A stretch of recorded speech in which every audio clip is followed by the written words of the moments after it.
at 5 o'clock. It's been a while since I've seen everybody's faces, since we haven't had a quorum in a while. So do I have a motion to approve the minutes from way back in April? I'll make a motion. Alyssa makes a motion. Do I have a second? Second. Jen seconds. Any discussion or questions on any of the stuff that was in the minutes? I think we just talked about adding some last names in, like Austin and Van Scoy was the Dutchman, and then John, who's under present. Okay. That's what we talked about last week. I Okay. think that was it.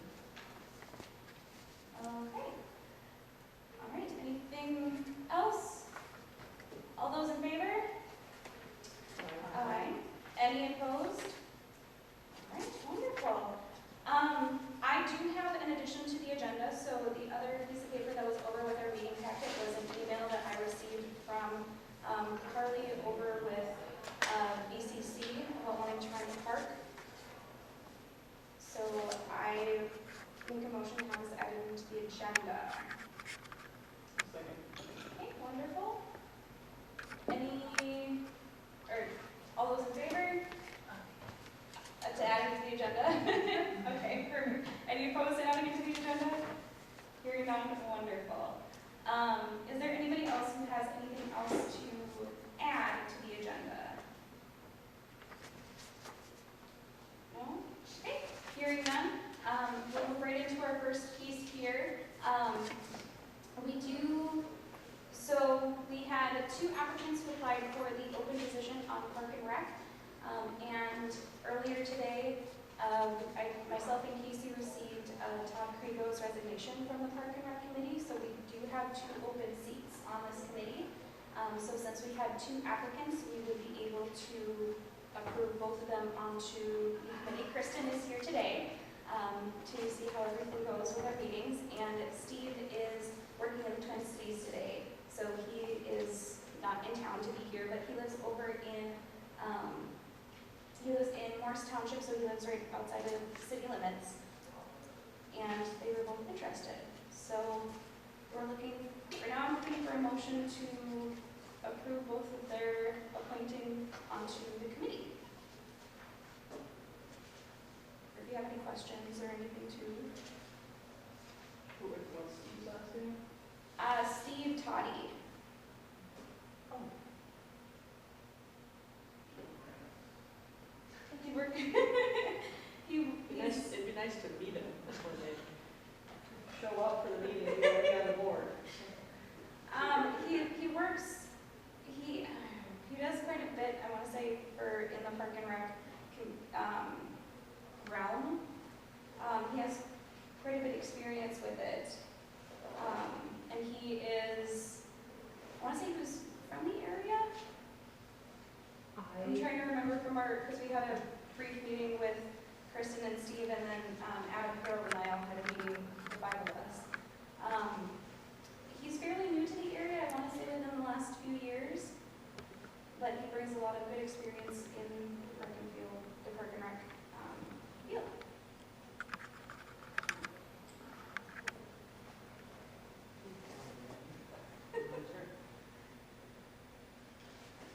I have a informational kind of question. Since council has not officially approved the second position, and I don't think, I mean, you can interview people and stuff like that, but would you have to wait first before the second position is officially recognized as being open? Just a question, I don't know. I don't have the answer, and, they decide anyway to appoint on council. So I know, Todd resigned. Right. So right. as soon as he resigns, it opens up that position. The fact that we have 2 applicants, even it'd be really nice to at tomorrow's council meeting, because this is when it would go to council meet tomorrow. Even if they approve it, they'd be able to accept his resignation and then also approve the 2 people right in one. So if we would like to appoint both of them onto the committee, we can. If anybody has questions.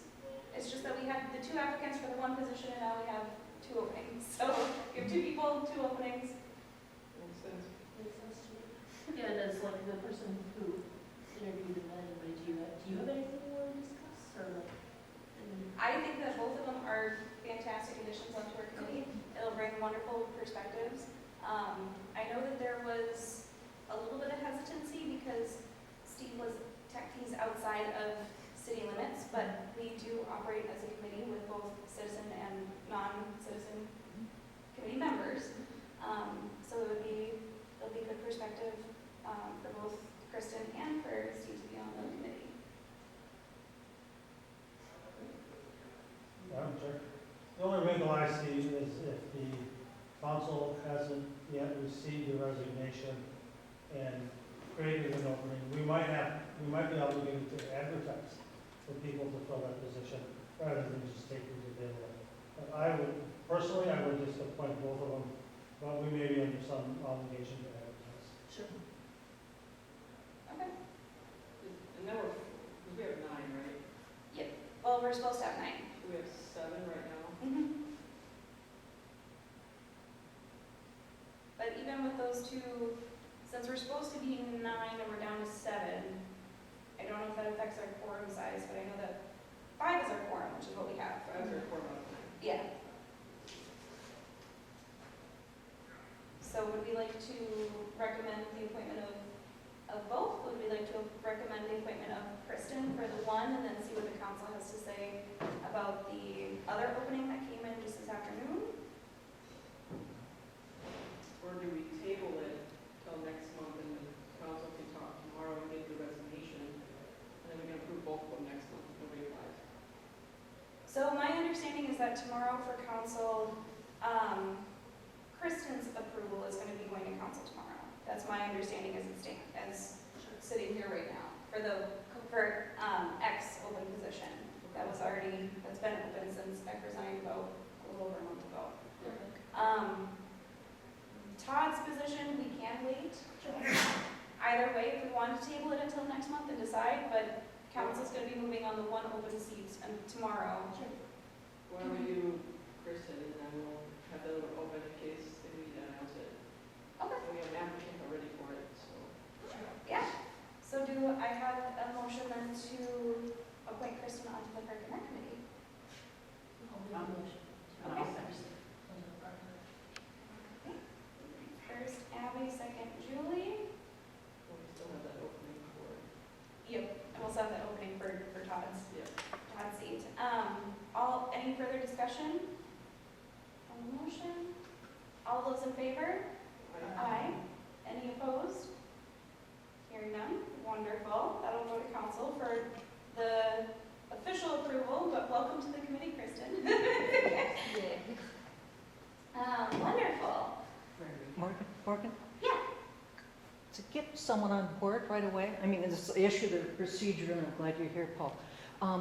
Recommend, if you think the other candidate's great, go ahead and say you'd like to recommend, if possible, the, council strongly consider. We have to wait till his resignation goes through to do that. Well, you can make, I think, a recommendation, right? And say, we understand there might be some procedure, but we looked at the other applicant, and you'll have that in your minutes, or whatever, and recommend. That way you save a month. The person can start next time. And it's up to them to decide proper procedure, but if you like the applicant, I don't know, but I just want a quorum, and I want you guys to be on board. Harold will also be at the council meeting tomorrow. He knows about all the stuff that's been going on. He knows about Todd's resignation. Huh? He won't be? He's out of town. Well, goodness sakes, everybody's out of town this week. One thing you might do, if I did interject, is the other applicant, because you recommend them, and there's a pretty high certainty they'll be approved, just tell them to come and start sitting in on the meetings. They don't have a vote yet, but, Sure. the world is run by those who show up. As we are learning.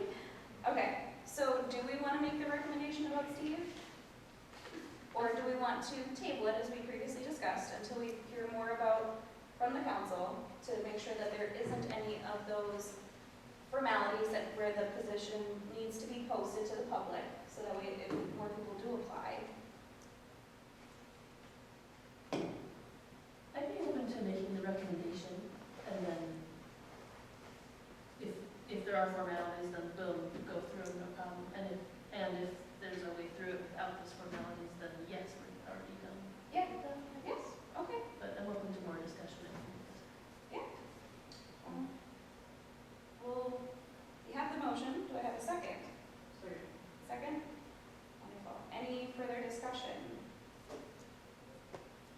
I think it would be good when we do this to, like have last names and maybe a resume so we know what we're talking about. Sounds good. We can do that moving forward. We can get that information, because I'm not sure, it's been a while since I came on board. I'm not sure what all is included when you apply. Yeah. And even like, or Is it even like, is that the process? Like, do we look at the resumes? Do just you look at the resumes or applications or whatever? I don't know. Well, I wasn't sure that personally, I hadn't heard of an interview before the last council meeting that I was in attendance for. And Adam was the one who suggested conducting an interview with Kristen and Steve, since it was just the one position. But all three of us, Adam, Harold, and myself, were aware that there might be more coming down the line, especially as we discuss needing to continue to meet quorums, since we haven't had a quorum since March of this year.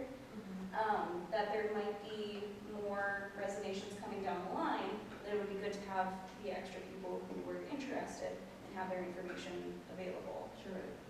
There is an just a pretty generic application, it's just a name, address, all that stuff, and there's just a little bio, like how long you've lived in the city, or if you live in the city, and just some information relevant to the position, basically.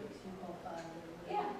But I can definitely recommend that we get that information moving forward. If we have more resignations or more people who are going to be transitioning off of the committee, to have new people coming on, we can definitely make that recommendation that we get that for our next meeting when it comes to us.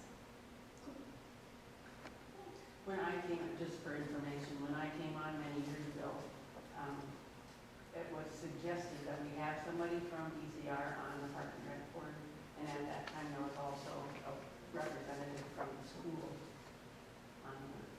That's good.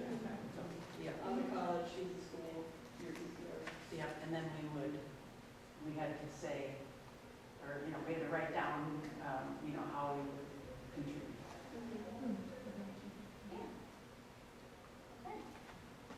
Any further discussion on the recommendation of having Steve on the committee? All right, all those in favor? Aye. Any opposed? Wonderful. Moving right along, so just May through July recap, there's been quite a bit that happened during that time. We had a few meetings. In May, we met in the park as kind of a field trip to get some information from Little League. At that point, we were also, we had Austin with Dutchman Tree Service coming out to look into having a special tree climbing event for kids over the 4th of July weekend. Because we didn't have a quorum in June, that ended up going straight to council, and it sounded like it was quite busy and quite a well-liked event at the park. There was no damage to the tree as we anticipated that there wouldn't be, and I was happy that we worked with Rita also on that from the tree board to make sure that there wasn't going to be any outstanding effects to the tree that they used. I was not here in July. I myself was out of town. Does anybody have anything they'd like to share from the July meeting? July, we just had we were like maybe an hour and 20 minutes, we were just discussing different stuff that was on the agenda. Okay. We didn't obviously didn't go on anything, but Okay. just a big discussion on how everything's kind of been going. We talked a lot about the forum. Yes, yeah, which is the next piece of this, is the committee member attendance policy. Do we think that it would be beneficial to have an attendance policy for the Park and Rec Committee? Because even in my time being on this committee, it's been a struggle to meet quorum. So is there something that, I feel like over the last 10 years, it's been a struggle to be quorum. Yeah. Regularly. Yeah. Even 8 years ago, it was a struggle. Mhm.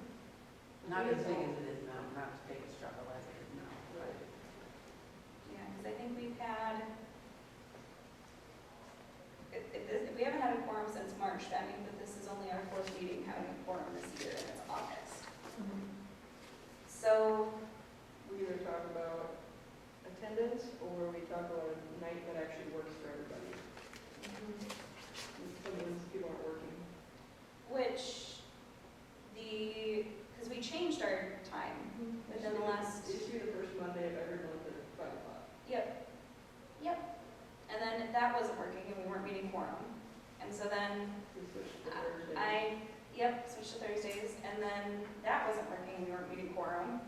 And then I sent out, I think, a little over either a year or two ago, trying to get a sense of what time would work best for everybody, and Monday at 5 o'clock was the one that was the general consensus of that was gonna work best for everybody, but now that's not working. So, do we wanna keep trying to maneuver the time, or do we wanna just say, nope, this is our meeting time, this is when we're having it, if you can't make it, we need to reconsider,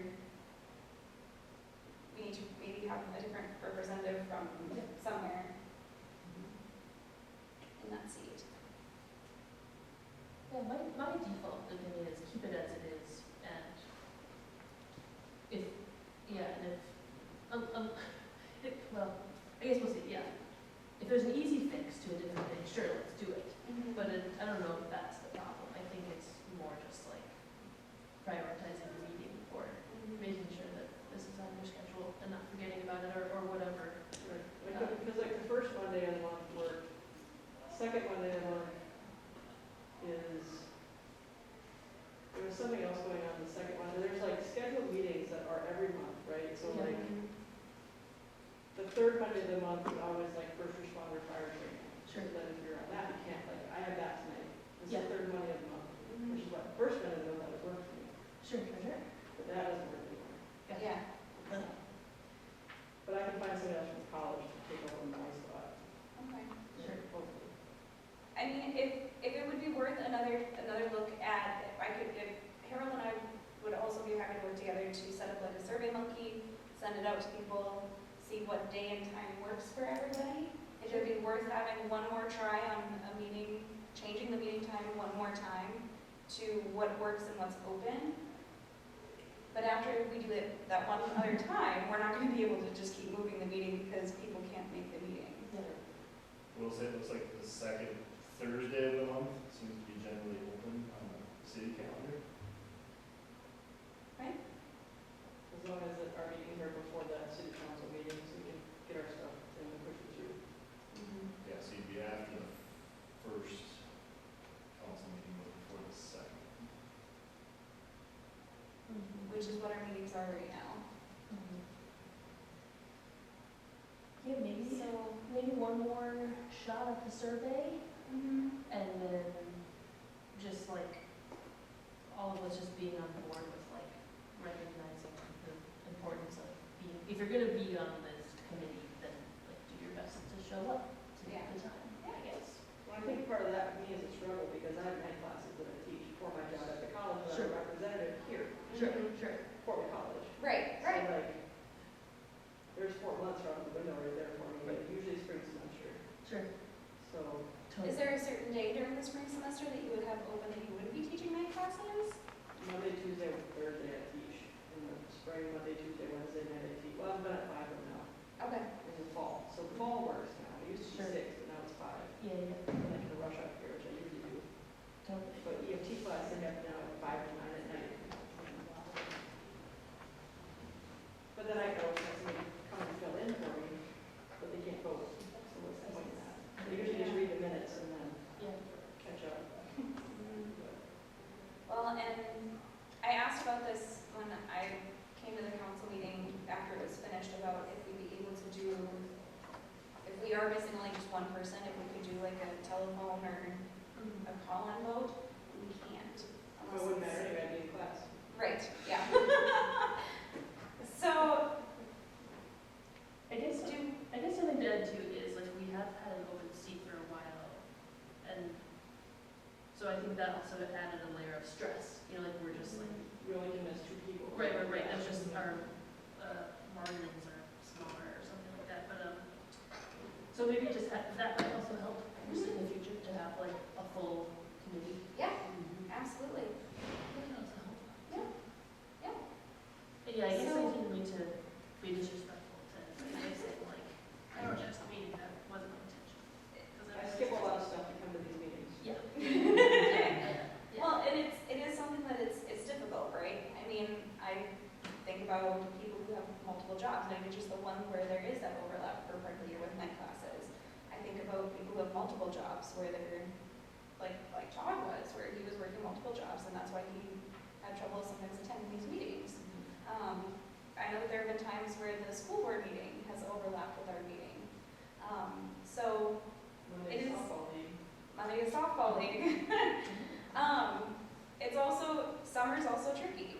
everybody's busy, people go out of town, all that kind of stuff too. So, we can definitely look into changing it one more time, seeing if it would be possible to have it be a different day, just to make sure that we're not, we're not being too harsh, so to say, with it. So I'll talk with Harold, see if he wants to do the Survey Monkey, if Casey or myself should do that, so that we can see what day works best.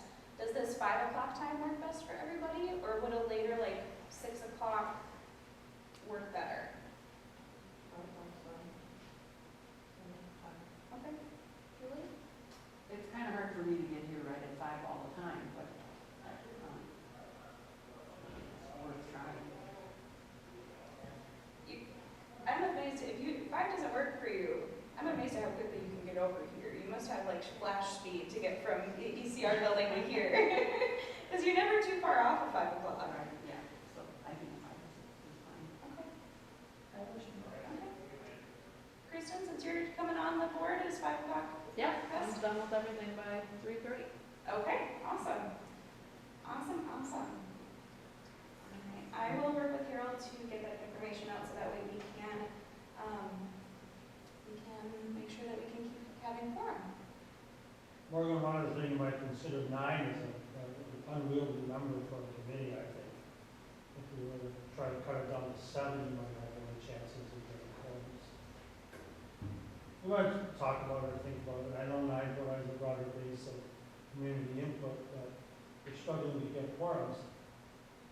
I think I want to say it's something that's even in the bylaws though, so it'd be a little bit more tricky to change They can change. the number. I know the council can change it, Yeah, but If you requested it, would be considered safe. I don't know if that's the answer, it occurred to me thinking, I'm not on many committees where there's 9 members. Oh, a has the quorum, quorum changed? It's 8 voting members, so Adam's not a voting. right? So you've got 9 with Adam and 8. Yes. Yep. So 5 That's 3 to 5. Yeah, is something to quorum. consider. And Got it, right, thanks. yeah, thank you for popping in, Paul. Yeah. Yeah. So we'll move forward with that. I'll tell you that Looking at the time, and then I'm also looking at the agenda items.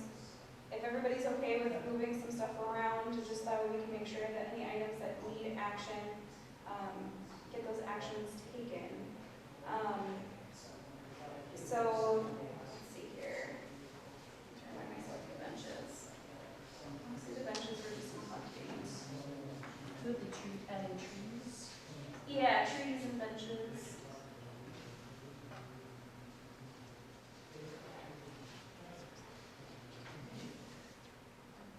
Oh, yes, yep, that's just an update. It's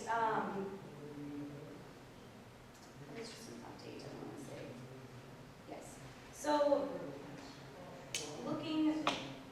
if everybody's okay with kind of moving some of these agenda items around, if that's okay.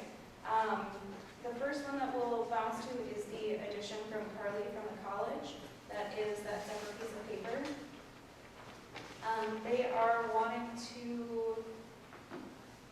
They're wanting to rent the park on Tuesday, 9/17, along with the farmer's market. They're reaching out with them to make sure that they work cohesively with what they're wanting to do.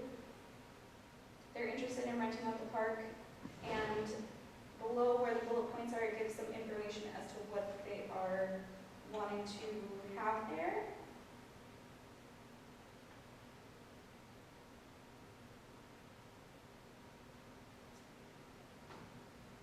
So it's coming to us to approve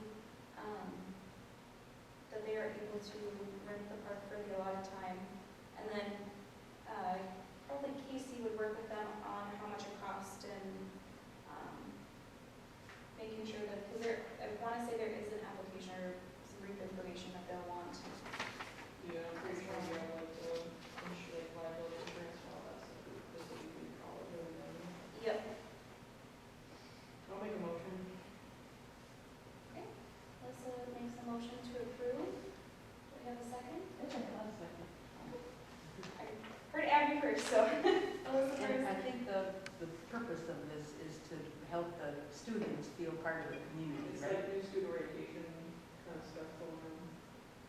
Like that, yeah. And if any, is it, I mean, it it sounds like if other people were walking by, could they join? Yeah, it's a free event for everybody. Okay, cool. Families, community members, college students, everybody. Okay, great. Sweet. That sounds awesome. Yeah. Trying to get college students integrated in the community. I Totally. don't know anything about it, I'm just reading it now, I never had anything about school about it. I had a text. I can see why Carly's sending it. Today about this, and I think it's from Lou Wiggins. Yeah. I think it's about helping or welcoming the students to town and offering a chance for them to talk with community members and kind of see who's who and how things go here. Yeah, sounds awesome. I know it sounds like a lot of fun stuff that they have planned. Even the sawdust pile, the yard games. I think I read in there somewhere too. Oh yeah, the dunk tank, all sorts of stuff. So it'll be fun. And it looks like they're also working to with all different parts of the college as well. With the law enforcement bringing in their student cruisers, vet tech, they're wanting to reach out to contended critters to see if they can bring some animals, just to kind of also showcase what the college has, as well as getting them integrated into the community. So kind of invite community members to approach the college students instead of expecting them to approach the strangers who live here. Yep. Awesome. Well, any further discussion? I guess I would just add, like, I'm sure that the college will have this, like, they'll have signs and everyone there will know that they're invited. But I guess I'm curious and want to make sure the rest of Ely knows they're invited too, you know. I don't know. I'm sure they'll do some advertising or. Yeah, I'm sure they'll plan on that too, but Yeah. I don't know if we can help with that too, you know. But, yeah. Okay, yeah. I'm sure they will. But I can check and just see if there would be something that if we can help with any advertisement for it too. I'm not sure we can. Just checking to see. Yeah, I know that the college is usually pretty good about getting stuff out about community events and everything. Any further discussion or questions? All those in favor? Aye. Any opposed? Wonderful, hearing none. I will get back with Carly about that information and connect her with Casey or Harold to get that information about how much it's going to cost to rent the park. Wonderful. Skipping down a little ways here to the kayak rentals, which in our packet is on page 19 and 20. And Julie, you might have some more information on this. I don't know. Basically, back in mid-July, Harold received an email from Camille, I'm going to probably butcher the last name, Tibanez, about wanting to do some kayak rentals and talking about possibly having that be a service offered, I would assume probably down by Seamers Park. That is something that's been discussed recently, is having some sort of kayak rental. Well, the only thing I've heard about is, we've had those kayaks donated to us, and I was thinking we would let families use them for free, and then after a while, I think Bud found a way that you could have people sign up and pay a little bit with an electronic gizmo. So that's all I know. I don't think I heard about this one. Oh, okay. But are you thinking they're bringing kayaks? So, yes. So they would be, how it works, we set up our kayak rental station right by the water's edge. The public can come up with their cell phone to unlock and rent a kayak. So the Rent.fun mobile app, waivers and payment processing are included in the app. Adam chimed in on page 20 of like the setup is easy enough to manage ourselves. So I don't know exactly like rabbit hole. It also costs $10,000 to $20,000 to get it going. Sure. So we don't have that kind of. Right. Interesting. So that's. Yeah. I just think we have outfitters who can't throw stone, but let's take something off of those.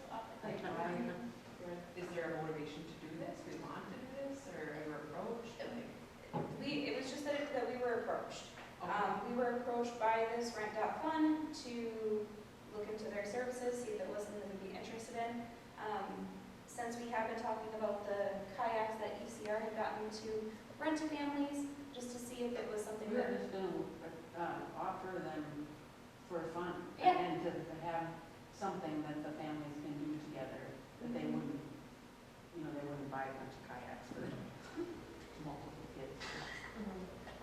But I know personally, I would rather see that the ECR stuff is being utilized, and Or the thousands of outfitters we have in town exactly. that they can throw in the back of their trucks, or they can drop them off or whatnot, like, I don't know, it's something we need. Okay, It's a lot of money. it is a lot of money. Yeah, I think that like this Rent.fun is a little, like, I don't think that's for us, but if providing boats is important to us, like with ECR or with outfitters, like, that does sound like we can be doing more or hash that out more, how that can work and look. We don't have to do that right now, but. Yeah. I mean, on the subject, is there anything that Park and Rec can be doing to help with that stuff Well, beyond? yeah, we got stymied when the grant was denied for the rack and the lock systems that I proposed. And then there's also been some trouble getting the ID numbers for all those older boats, and we haven't gotten over that hump yet. But that would be the next thing, and maybe next summer or later this fall, because I really think it would be fun for families to, you know, just try a double-bladed paddle out. You know, they might canoe, but not. And we also have 3 canoes that we can offer that way. Lock them up somehow, and then when they want to rent it, they get a code, Yeah. open the lock on it, and then figure out what's in the paddles. Yeah. We could also tell people in the community too, like, if you want to donate a kayak or canoe to the program, you can incorporate that down into there. And kind of do what they're doing, but do it for free for the community. We have sea kayaks, old-fashioned river kayaks, and then one of those newer ones, you know, with a big cockpit. I don't know what the name of it was, just to paddle around. And that would be set up ideally down at Seymour's? Yes. Okay. They're all right now in the basement of the pavilion. Oh.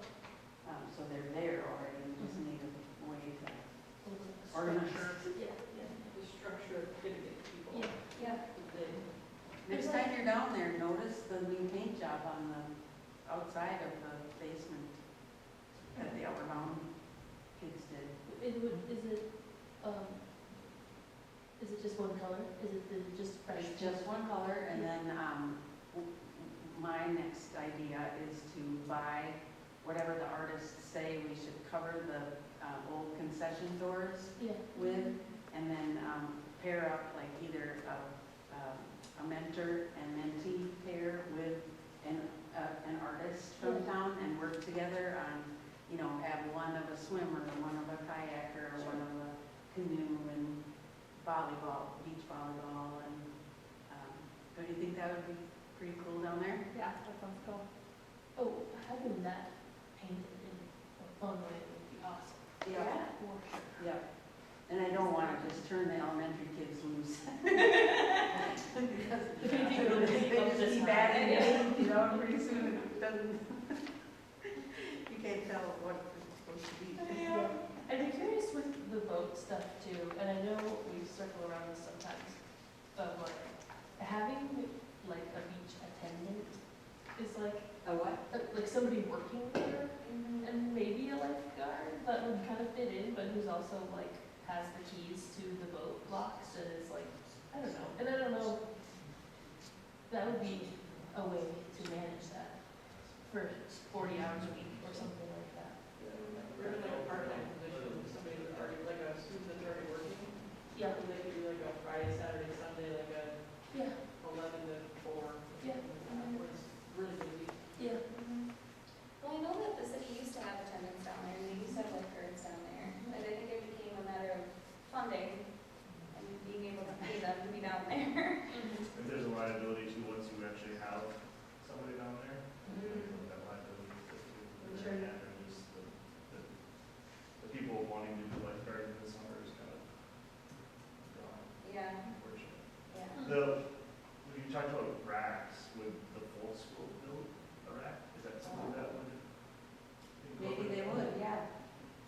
did a little research down in the Twin Cities, there's rack after rack after rack of canoes, and the boats are not locked up.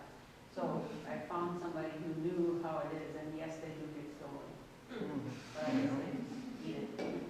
Well, I wonder if any of the outfitters, I mean, we just mentioned before that we have outfitters that don't throw away in every direction. CBO is closing. Yeah, They would donate to us. yeah.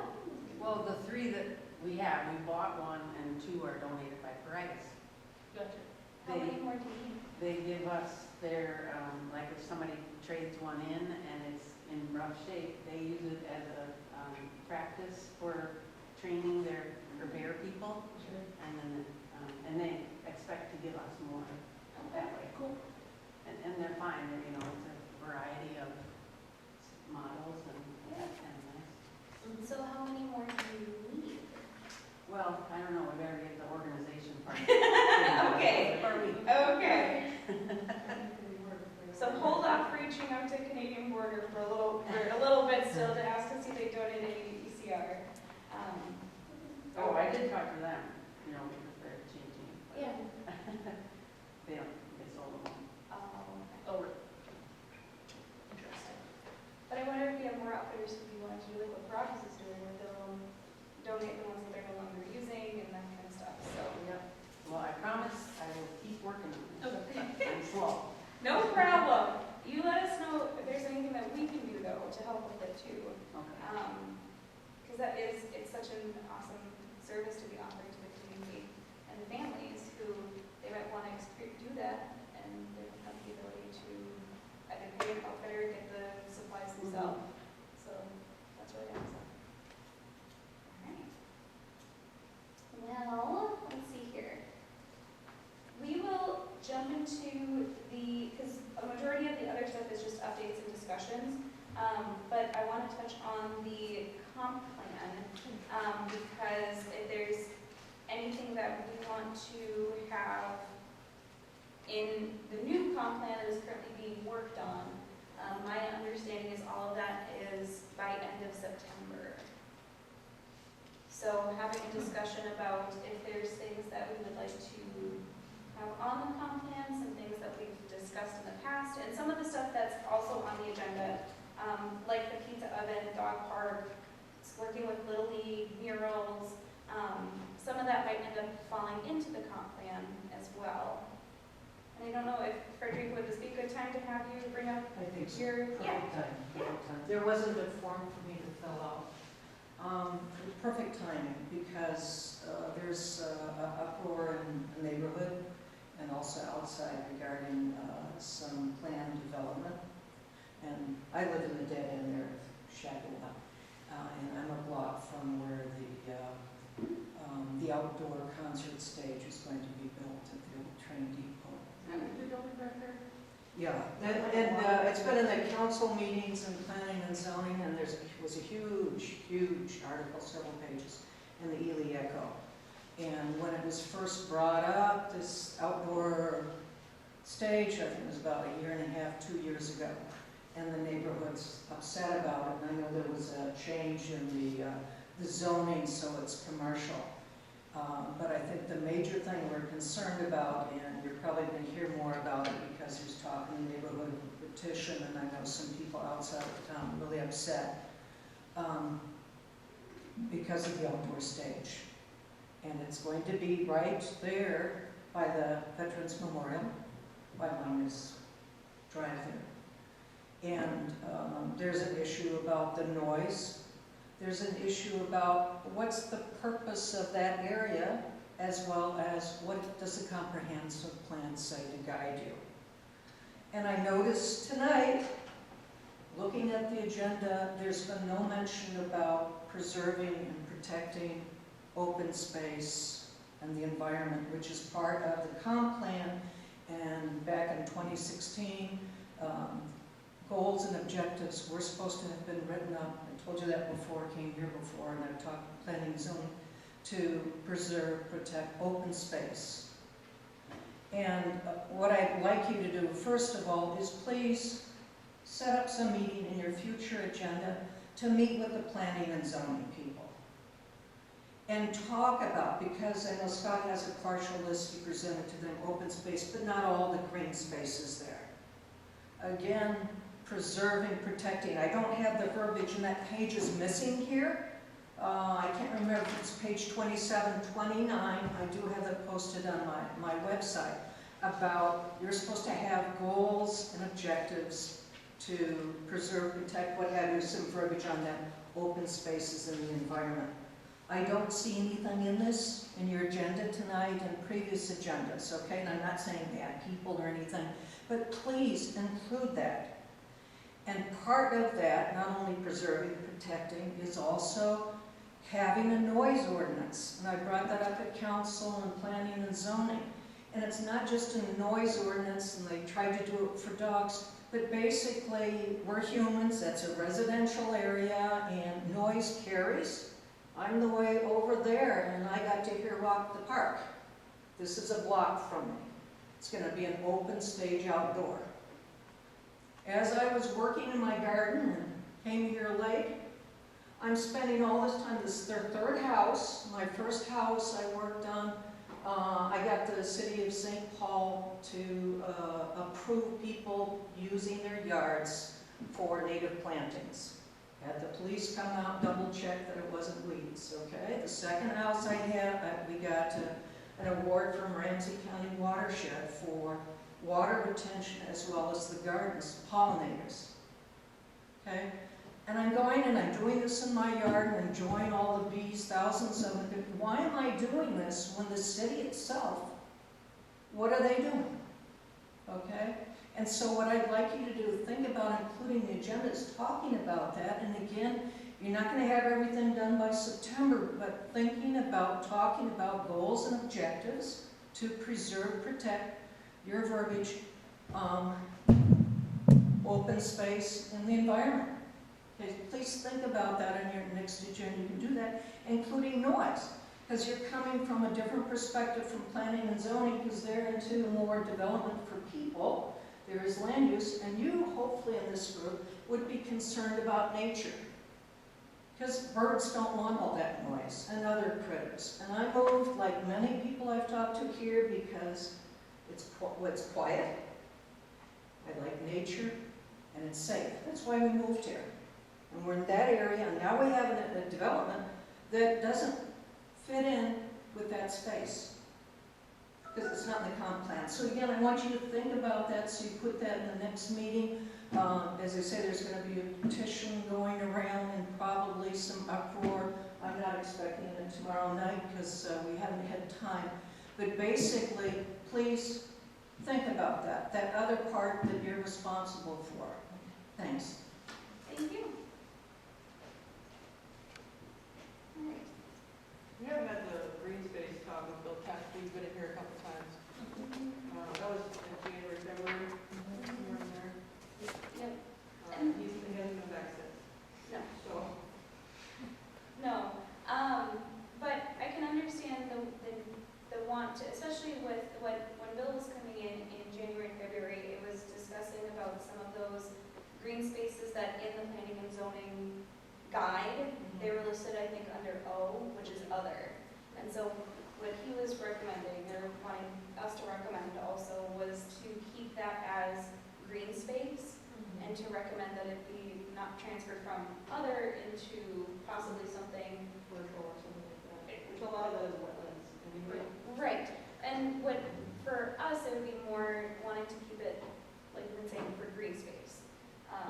So making sure that it doesn't turn into a commercial development, and that we can keep some of those green spaces in and around town, beyond Seamers, Whiteside, around the Truzona, and then all the other places out along Myers and Shagwa that are in our jurisdiction.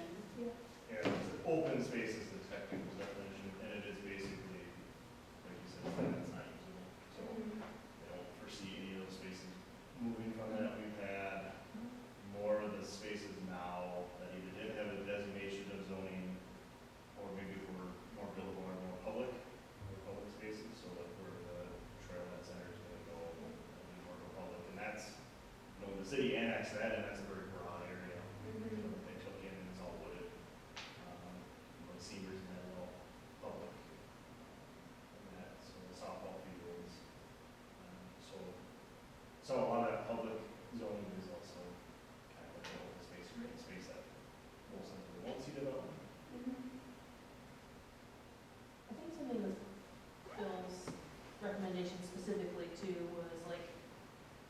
some options were to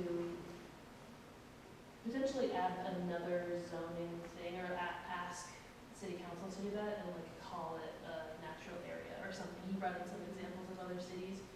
And that was one avenue to go down. I think another avenue to go down, which doesn't require that, is also to like, sure, keep it as open space, but like formalize it a little bit more and like, Have a plan for each of those areas. yeah, have a like- plan and like, I know you had talked about some DCC or Minnesota North students that could maybe go out there and be like, oh, cool, there could be a trail that goes through here.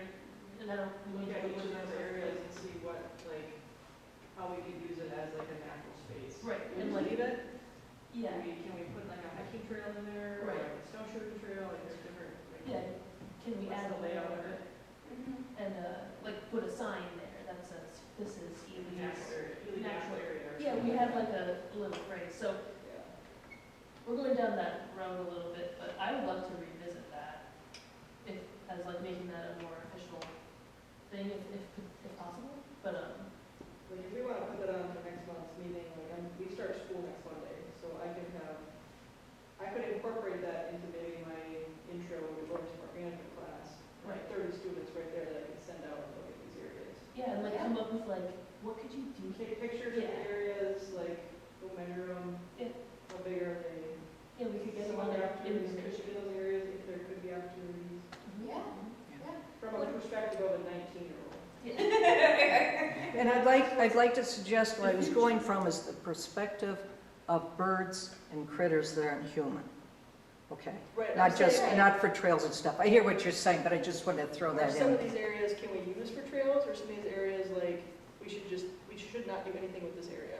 Right, But we put a sign up and call it a natural area, so people know they can't just go in there. right. And the city has other land too it's not using. Yep. The open space is what humans can't use, but there is other space the city owns that could be used if you were aware of it to discuss it, whether it be appropriate for bird watching or more pollinator plants or other things And that's to what- restore some of the natural And habitat. that's what Bill's trying to do. Yeah, I know, and it wasn't carried forward in a motion here, and now we have this with the noise Bill ordinance. hasn't been back.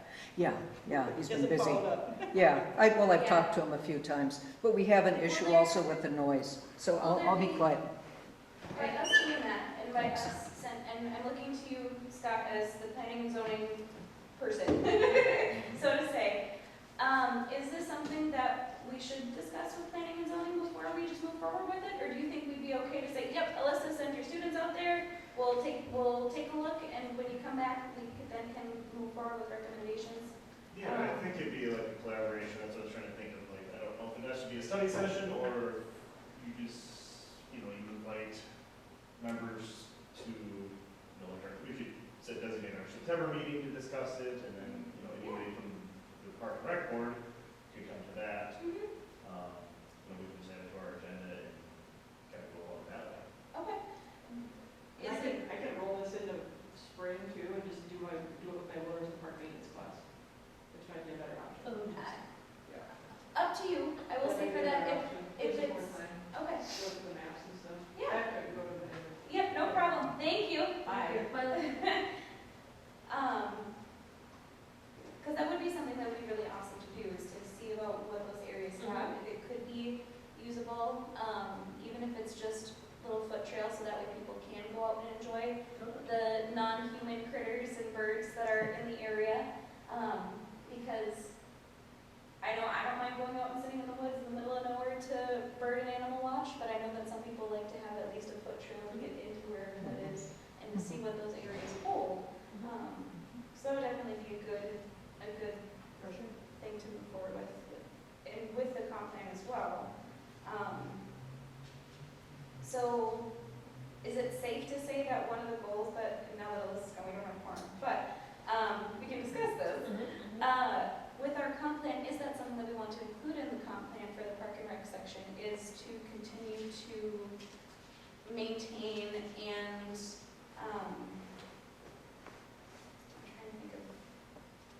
I'm not sure of the legal verbiage that will end up being used for it, but wanting to maintain those green spaces, wanting to encourage people to utilize those green spaces to continue to have those spaces available for people to enjoy the Park and Rec areas within Ely, beyond just Whiteside, Seamers, Miners Lake?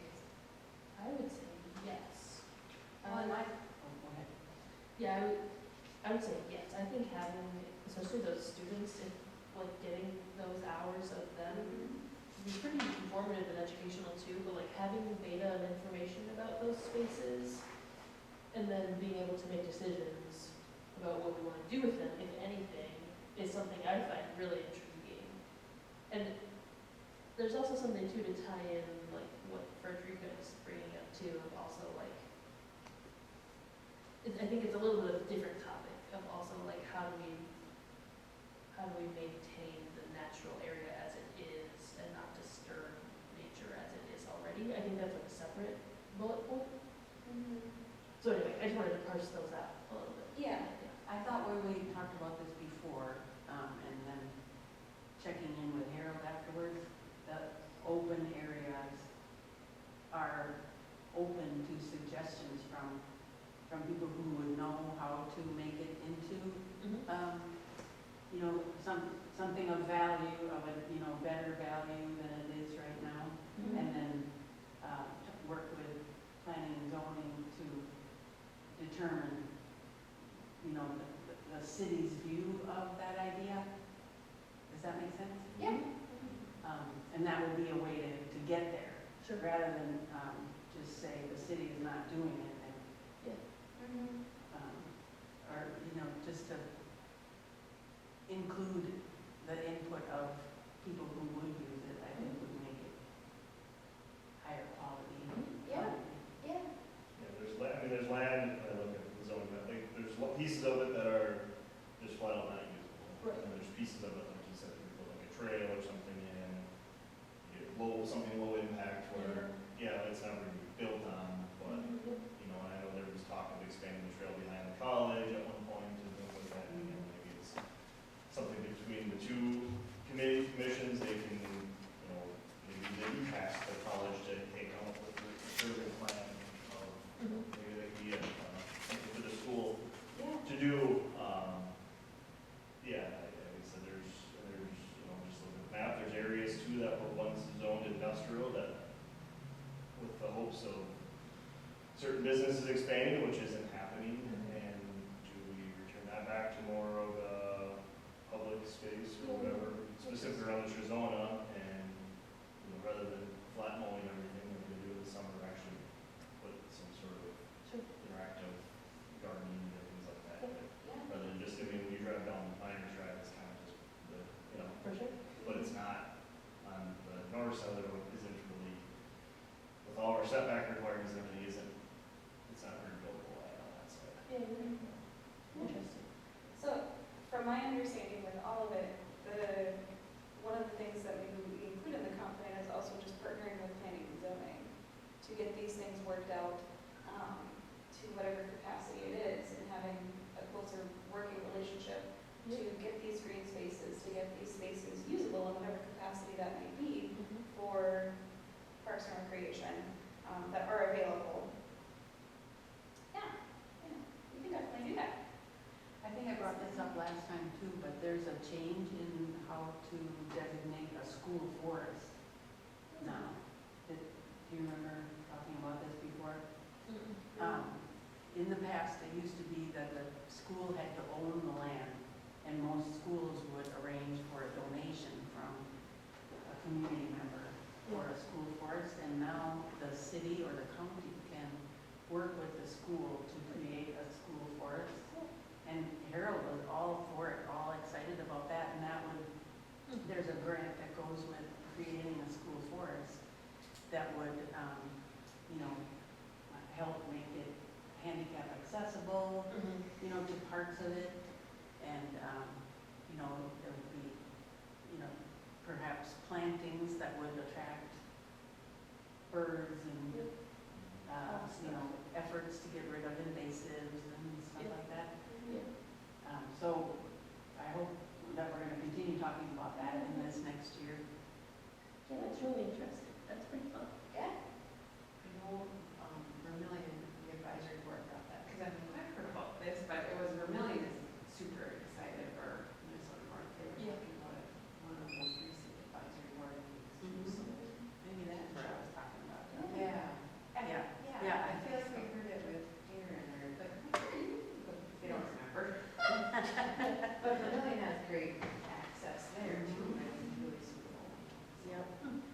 school is very interested in finding some place that we can walk to, Sure. because transportation gets to be such a Yeah. Yep. Totally. conundrum. Mhm. So Harold has an area between the Trezona and Miners that he thinks would work pretty well, thinking Sure. of the lay of the land and, providing access, because it would have to be handicap accessible. Yeah. Mhm. Cool.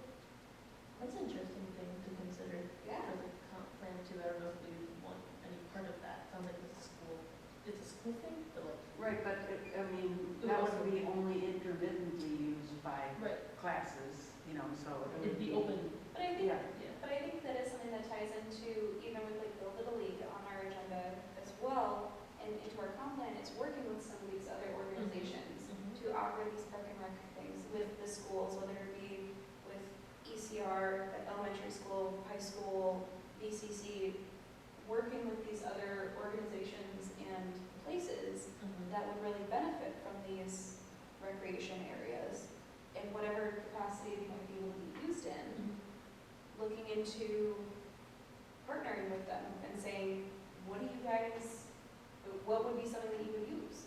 What would be something that if you could, what would you want? Kind of thing. Within reason. I mean, we're not sitting on tons of money to be able to do all sorts of stuff. But I know that that's a discussion that we've been having with Little League, is wanting to discuss like rental and maintenance information for the Little League fields and the building over there. Since who owns the building and the property over there is a very gray area, and so trying to establish who's doing what. So would that be something that we would want to consider with the comp plan as well, is just working with some of these other organizations? And I don't know if organizations is the correct word for it, but the schools and other community events and things, to make sure that we're seeing and hearing everything. I think that would be a good agenda item for the near future, and then get everybody's input on, so that we don't go, chasing only one and miss somebody else's good idea. Yeah. Community collaboration. Yeah, yes, community collaboration. Thank you. If I could add to that, like, it's been interesting to understand how the city Parks and Rec work with nonprofits or organizations like Little League, like the bike and ski crew, and like just that's two, but I know there's more. And I think there's a lot of opportunity for us to understand more, collaborate more, and do more. And I'll say, like, I just want to be careful with like the story of it, because I do think it can easily become a story of like these groups ask for help, and the idea is like, you have to do this on your own, will we see the land? Which I think is great and a nice gesture, but it's like that story can be, depending on how you tell it, can be like taken a different way in terms of the reputation of like what the city's doing for people. And so all that, I would love to do that. I would love to do more community collaboration and to see what else we can do to support everybody, to help every group like rise together too. Like Little League is so robust and awesome right now, and that's great, but like softball isn't. So like can we help and like help balance the scales with other groups? So that's kind of where I'm coming from. One thing I've added to my list for the comp plan is community sports, and it doesn't have to be just sports, but this is something that I think is great for our comp plan for sure. Is community collaboration. Absolutely. And granted, I mean, we're not going to be able, like I said before, we're not going to be able to solve everything. We're not going to be able to do everything. A lot of these ones, it's when they come to us. So with Little League, it's that they come to us within the last few months. Gardening club, Catherine is here every year at the end of the season to give an update, and usually comes before the season starts to give an update on what their plan is for the gardens and everything.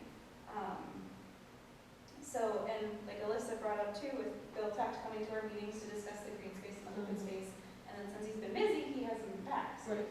Haven't had that collaboration with, pickleball came out, there's a big group of pickleball who came out in May, who joined us in the park, because they wanted to hear more about, some pickleball court areas, because there's some discussion about possibly the pickleball courts at the school no longer being offered or being able to be used by them at some point. Not sure when any of that information, but they were interested in that piece of it. So I think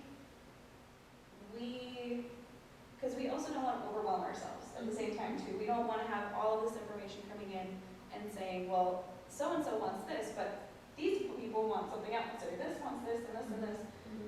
So I think it's just opening that door and opening that line of communication to everybody for that collaboration, to say, we're looking at this, what do you got? So, absolutely. Are there any further discussion on the comp plan or suggestions at this point? Or should we move into some of the other updates that we have in our agenda? I think I'd like to say a few things about the dog park, so maybe Yes. it's both of those things. I think I just feel a similar way about the dog park, of like wondering what we want the narrative to be around it, because it's not called a dog park, it's going to be called a dog-friendly area, I believe, because it's not it's not a park, it's not a Parks and Rec thing.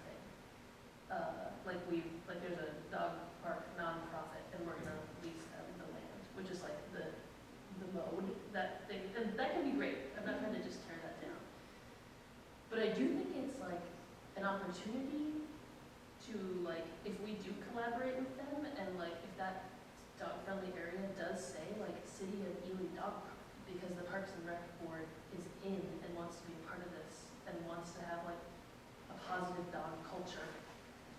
I think that could mean a lot to a lot of people. And of course, there's liability stuff. I totally get that, of how that all works. And I do think it's possible to work that all out, especially this dog park nonprofit already has it all worked out, I think. But I don't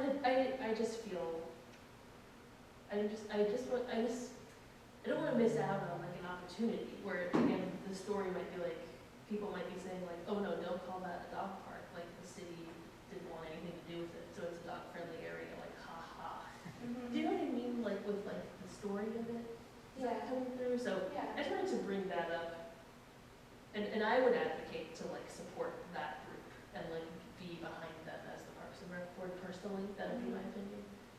But For me, yeah, I just wanted to throw it out. for me, it would all be about safety, not Sure. only for the people who are going to go in there, but also for the animals. And that is something that I very strongly stand by.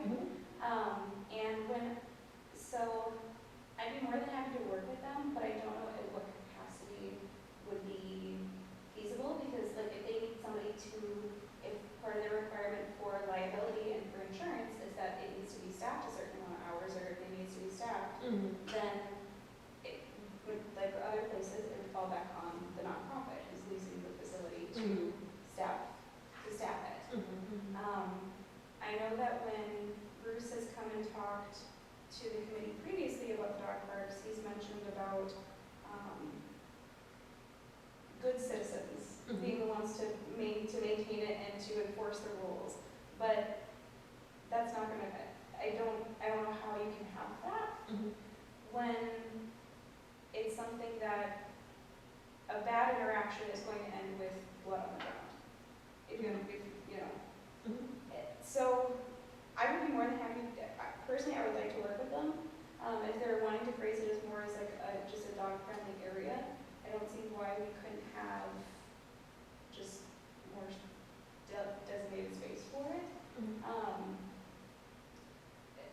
If that's the direction that they're going in. If it's just a matter of that we need more space, as we're talking about open green space, if when we're talking about open green space, we want to make sure that it's dog-friendly, we can have that in there. If they're not wanting to move forward with an actual dog park. Sure. Well, that information is coming from Harold, which I believe I understood correctly, is he is working with that group And there's that fourth unused softball field area, and they're gonna like finish the fencing, and like that's gonna, but I don't wanna put words in Harold's mouth, but like, I think he would prefer it to be called the dog-friendly area, and him representing the city, not just him as a person, but like, because it's not a park Right, formally. right. So, I would think because of that verbiage too, it would also lean towards that liability and the insurance piece of it. Because I know that for places where the city does own and operate the dog park, there's a big increase in liability insurance because of those parks. And so I think depending on the verbiage of it would depend on what kind of insurance is needed, liability-wise, if something happens, who does it fall back on? But yeah, I've been kind of looking on this email and things, but I'm like you, I'm not too sure where it's at. Yeah, me neither, It's like an off-leash dog area, basically. Yeah, This yeah. is an area you can let your dog go, Yes. but yeah, you said not Yeah. call it dog park. Right. Yeah, I know that fourth field has been kind of the one that's been Yeah. taught, so. Yeah. And I think something like, well, that's way out of town, I can't walk there, but my experience a lot of the dog park out here Yeah, yeah. is people have to drive. Totally. It's usually kind of, because you don't For want sure. more people around. Totally. Things like that, right, to agitate dogs and that. Yeah, So, yeah. but it Right. does kind of become, for the most part, I think it is kind of a self-policing thing. I mean, if there's gonna be an issue, the cops are gonna call, like, if there's a dog bite, no different than if they're walking their dog down the street. Yeah. But I think that's where people just like, subconsciously like, I have an aggressive dog, I'm not gonna run it there, I'm there's not other gonna dogs there, you know, Yeah. type thing. Yeah. And if a group kind of wants to take over with making sure it's cleaned up and providing things, I think that would be, you know, I think that's, I don't speak for Harold, I think that's the city's kind of vision on that. I think, like I said, I don't think that you want the city to necessarily take the responsibility of running a dog park or maintain it, have all this stuff, Totally. provide the space, for people that are willing to kind of help out with things. Yeah. Like I said, similar to the South, we'll provide the space, if there's major infrastructure that needs to be taken care of, take care of it, Yeah. but, so we have to either maintain, mow the grass, or whatever, Yeah. maybe the grass mold. Yeah. We've been working with them too to make sure that, like over on the Trezona Trail, right when you get on it, where the signs and stuff are for the Wasabi Trail, there's the outhouse over there and dog poop bag dispenser. Yeah. Like having even just something as simple as that out there would also be nice too. Totally. So that way, everybody's business gets cleaned up while they're there. And a garbage can. Yes, oh yes, yep. Yeah. So it's always seems the thing, there seems to be the bags, but then you find bags, and Yeah. it's just like, why do you love it? Yep, yeah. Might as well lift it out of the bag. Right, Yeah. yeah. Yeah, I guess I do see some potential then too, if like, you know, the dog park itself might be lofty, but if we do go into these open space conversations, can we include a conversation about is this a dog-friendly area or not, and just be a little bit more like clear with what, the sense I get is like the city really doesn't like to talk about dogs or something. And so therefore it like becomes a tense conversation, but I think if we can just start talking about it, we're like, that's a dog-friendly area, that's not, and I think that can just help improve our culture around dogs. Yeah. I know that there aren't a lot of dogs registered in Ely, and I would love for all the dogs to be registered, but I think we also have to give them a reason to be motivated to do that, of like, yeah, here's what the city provides, there's dog poop bags, here, and here's where you can do off-leash. I think that is like the trade-off. So anyway, I'm going down a rabbit hole, Well, but it's fine. and I think the conversation about dogs too is just because there is so much talk about no dogs in Whiteside Park, no Mhm. dogs in Seamers Park, but there isn't really a lot of conversation of, well, Dogs. dogs can go on the Trezona Trail, Sure. dogs can go Yeah. and go for walks in town, and For so having that option, because I worked at the chamber for a while, and that was one of the big questions that we always got, where can I take my dog? Totally. Where can I go with my dog to have lunch? And so now we have businesses here in town that you can have dinner with your dog out on the patio at some of our restaurants. So it is, I would include them in all of it with our community collaboration and everything too. For sure. Anything? Okay. So the benches in Ely, so we'll jump up to that on page 6 through 11 in our packets here.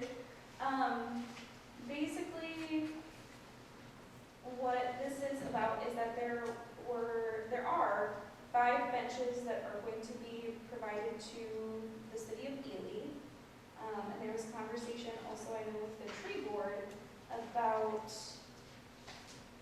there were some trees going up there as well. Or, excuse me, the tree board wanted to provide shade trees for some of the donated benches at locations where applicable.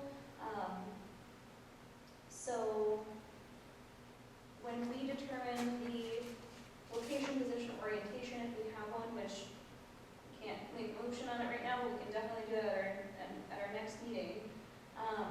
If there's a spot that we think would work best for them, any recommendations for benches?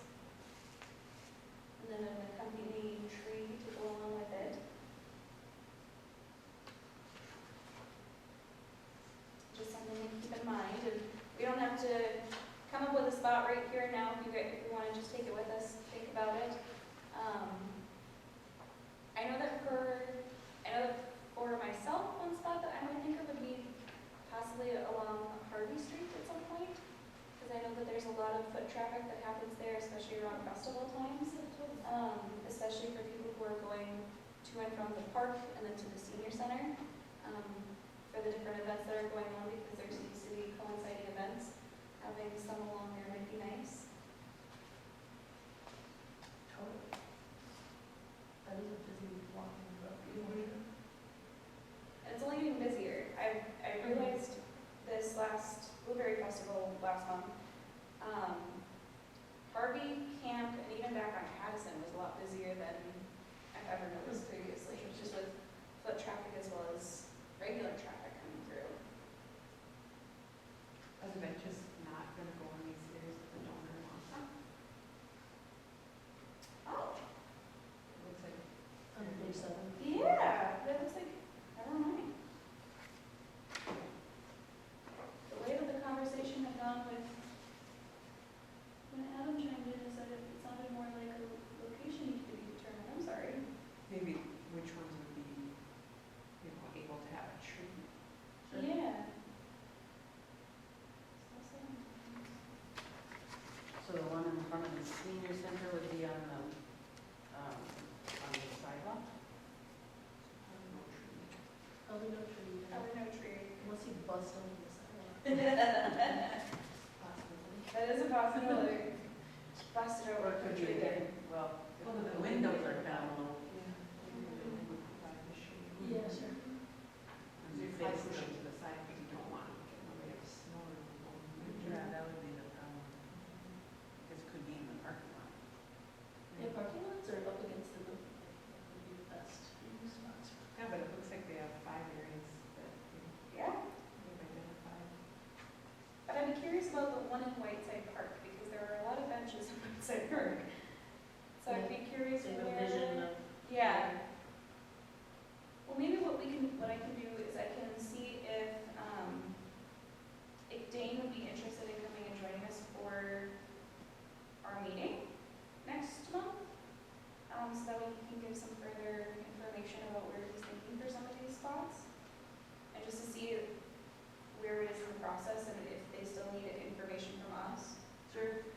Yeah, I think that, or, yeah, I wonder if they needed that for us. Well, I have no idea. I mean, I think we generally approve this, of like, oh, yeah, great, thanks for the mentions. Yeah. And it sounds like the tree board's getting in on it. So, I don't know. What else do you do? Jen, Julie, do you think that would be a good plan of action to see if Dane would want to come to our September meeting? Since he suggested those places, he must have a vision that would be good to know about. Absolutely. I can reach out to him and let him know when our next meeting is and see if he's available to come and join us, because that'd be awesome to hear what his vision is for those 5 spots.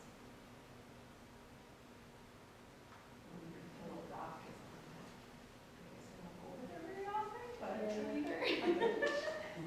There is kind of a nice spot on the north side with some tree cover.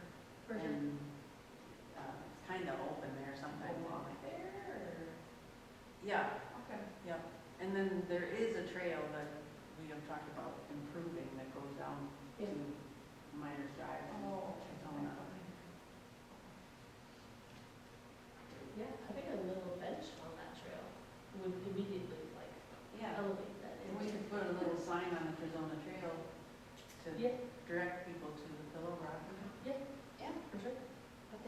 overlooked thing, because I took my friend who's a geologist just to see it the other day. She loves rocks, but, you know, like, otherwise, unless you're looking around or have like a Google Maps, you're like, what's this spot to check out? It's totally. So it's so tucked away, Yeah. but yeah, like a little sign from the Trizona and a bench there, then you might want to hang out and watch the rock. Yeah. Observe. Be very peaceful. Yeah. Yeah, yeah. All right, I can definitely reach out to Dane and see if he'd be available to come pop in and give us a little bit more insight as to what his plans are. So that way we can get some of these benches up and where they need to go. Okay. So the mural artist possibly working with NLAA. I don't know if, I haven't heard anything, and I don't know if anybody else has heard anything about if they were able to connect with NLAA or. I thought we decided we didn't like this idea because of the idea that's already there for the beaver plane and stuff. Because it's for the pocket park, right? Oh, and Hang on. So the reason why this got on the agenda was, it was something that I got from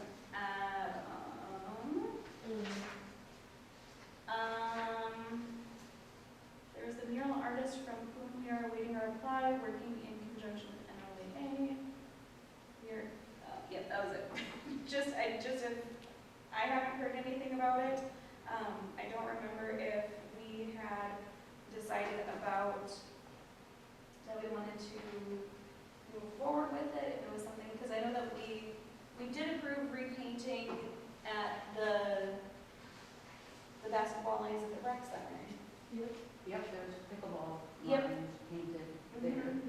And so, it sounds like this person, Kada, reached out and was like she wants, I think they wanted to get in on mural time, it sounds like. And is the pocket park has a plan, right? That's its own thing. That didn't come through Parks and Rec. Well, yeah. It's getting old now, and I haven't heard any new Yeah, me neither. information. But I think Northeast Minnesotans for Wilderness were pursuing that on that building. We had talked about totally separate, doing a mural on the Seamers Beach building that just got new paint that you were talking about.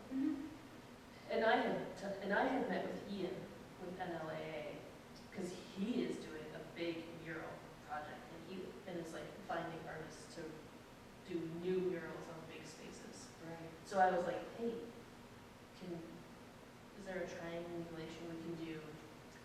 And he's open to it if we wanted to do a big mural on that building. And it sounded like Harold, when he was part of the competition too, was like, sure, let us know, whatever. Which building is that in that sentence? I'm talking about the one at the beach with the basement that but faces that's the the one beach. that ECR is that we looking into. just painted. Yes, Yeah. the fresh coat of paint on it. But didn't you mention ECR is wanting to do something with it? Well, we were thinking of painting the doors only because Sure. the cement is pretty rough and Yeah. it might be kind of challenging. Sure. If we want to, I have been asking around different artists who would be interested in like helping design that. And so if we wanted to, and I think it could all be collaborated all together with ECRs still and like one vision of an artist. And I can get out of the way if ECR is also like, we're good, we're set, we got a plan, or I can keep fishing. That would be fine. And one thing though that we did discover is that the wood that's there on those doors is pretty sharp. Sure. And so covering it with that was the next idea. With like a new panel A new of panel. something, Yeah. I see. Okay, cool. Okay. Well, I will continue to pursue like a specific artist with a vision. And I think the only thing that I want to know is like if it's a volunteer gig, if we can pay them, if we can get a grant to pay them, if NLAA has a grant to pay them, like that's. I think, I would wanna check with Harold, because I'm sure that it'd be possible to get a grant, I just don't know if we would have the ability to get that grant. Yeah. If NLAA were to pursue it to get that grant, or if that artist were to pursue a grant and get that grant, Yep. then we'd be all for it, we'd be like, yeah, Totally. go for it. Yep. I would just wanna connect with Harold just to see what Cool. our contribution could be for that, other than just being like, here's the space, Yeah, go for it. go for it. When we did mention it and he was here, he had talked about providing paint. Mm-hmm. But we can, if we firm this up, we can Yeah. follow up and Oh, yeah. verify what that actually means. Yeah, and once we have an artist who's wanting to do it, because we can talk all day about like, we wanna do this, but Yeah. until we have somebody come and say, oh yeah, I'll do that, Sure. it's not really gonna go very far. Okay, great. I will, I'll keep that on my to-do list and report back next month. With Sounds some good. more firm information. Sounds good. And then the pizza oven, that's another thing that has been brought up in previous meetings that is now, I haven't heard any updates on from the folk school. That was a pizza oven that was going in at Sears? They wanted it at Seymour's. Yeah, Down by the pavilion. yeah. I haven't heard anything. So I can dig through emails to connect with who that was. I need to find that information. Because I haven't heard about if it went in, if No, it's, I think, wasn't there a hold up on the liability that it might create? What I heard from that meeting, it was Alexia who was here from the folk school, and the next step was to, like, ask the designer of the oven to also come to this meeting and like tell us more about it. okay. That's the last I remember. Yeah, So, I can definitely reach out to Alexia and just see where it's at. I can also just loop in Harold too, because I'm sure he's involved with, especially if there was a question on liability or anything too. Because I know that had a lot of excitement behind it. It'd be nice to get it up while it can still be used for the last chunk of the season before the inevitable snowfall. And then I know that we touched on Little League earlier. Was there anything else that anybody wanted to discuss about that? Or any of these sort of maintenance agreements that we want to look at moving forward? I think they're just on our list of community collaborations that we need to like refine and figure out what we need from everybody, but that's my sense. Maybe let's take a look at Monday night softball leagues. And I know like youth softball now is kind of becoming more of a thing, and they kind of need more space, and so they would be part of at least some field, one of the fields. Mm-hmm. And then yeah, with Little League, I think it's from the city standpoint, I think it's a good idea to have something in writing, so there isn't this, you know, oh, this year we need this much, and then next year we don't need this, and then next year we need this, and I think, you know, the club's encompassing, you know, major expenses like the gutter needs to be replaced or something. I don't see the city not doing that, but I think just having that in writing so both the clubs know what's expected and the city knows what's expected. Because I know like Adam didn't even know that the Little League didn't own the field and stuff, you know, it's city owned. You would get that perspective driving by that it's another organization that owns it. Totally. And outside the Little League season, other people use it, and it's the city owned field, so other people are letting you use it. And so maybe it's even just that lease agreement of, you know, from May 1st to July 30th, you know, this lease is the Little League field, and then from there on, you know, anybody else is free to use it, and then just, you know, if this breaks, the city will cover it or whatever, but other, you know, general maintenance costs would be into foundation and stuff. Yeah. So that's what he's saying. I serve as a treasurer in the baseball team right now, so I have obviously more background with that too, but I think that's, from the city standpoint, I think, just the generality of, you know, right now, the three major programs, Little League, softball league, and youth softball league, lease agreements with you for them now, in the future, pickleball, looking at something further options, so just something that can be adapted to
December 16th at 5 o'clock. I will reach out to Alexia and Dane about